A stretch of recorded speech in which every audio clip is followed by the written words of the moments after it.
Today, I'd like to talk to you about the EB1 Green Card category. It's an employment-based green card category, EB1. So there are three subcategories under the overall EB1 green card category. The first subcategory is the EB1-A, and that is for extraordinary ability individuals. The second subcategory is the EB1-B, and that's for outstanding researchers and scientists. And then the third subcategory is the EB1-C for intracompany executives and managers. I'd like to focus on the EB1-A category, the one for extraordinary ability individuals. It's commonly referred to as the Genius Visa, and it's for the top 1% of those in their fields. Those who readily qualify are those who perhaps have won a gold medal at the Olympics or who have won an Oscar or a Pulitzer Prize. But there are other ways that you could qualify for the EB1-A Outstanding Extraordinary Ability category. And the regulations list 10 criteria that the Immigration Service will look at to see if you qualify. And you need only meet 3 of those 10 criteria. Some of the criteria include winning a national or international award or prize, membership in an organization requiring extraordinary achievement, scholarly work, publishing in scholarly journals or similar, having a critical or leading role in a distinguished organization, significant original contributions in your field, and such similar type of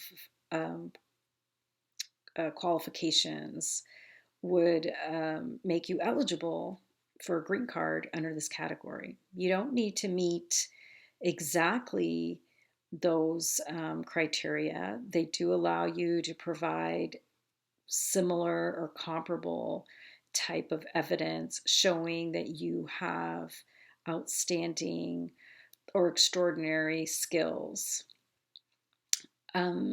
What we do is try to focus and find what is your area, what is your field. So for example, if you're a software engineer, we wouldn't really apply for you as generally outstanding as a software engineer. We try to narrow it down into your field. And the same for scientists.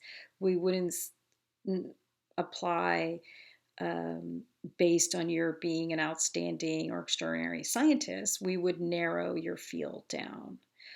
What's critical for these applications is reference letters. You may have heard about this. All EB1 applications require reference letters from others, typically in the field, and hopefully from people who don't know you personally or who have worked with you, but people who know your work. Those carry the most weight.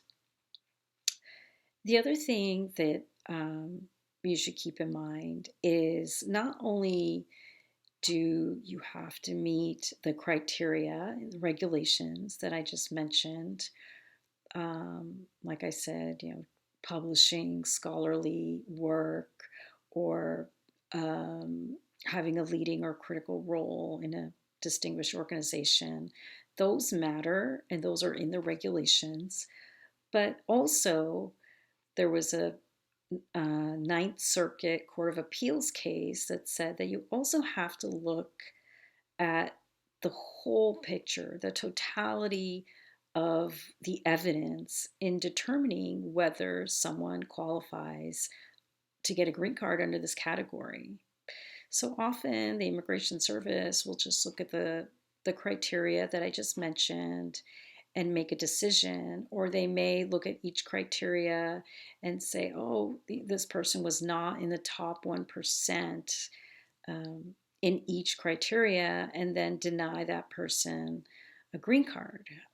That is flawed reasoning by the Immigration Service. It's a two-step test that must be applied, and that is from the Federal Court of Appeals decision stating that yes, the criteria have to be met. The person does not need to be in the top 1% of each criteria as long as they meet 3 out of the 10 or can provide comparable evidence of extraordinary ability. That suffices.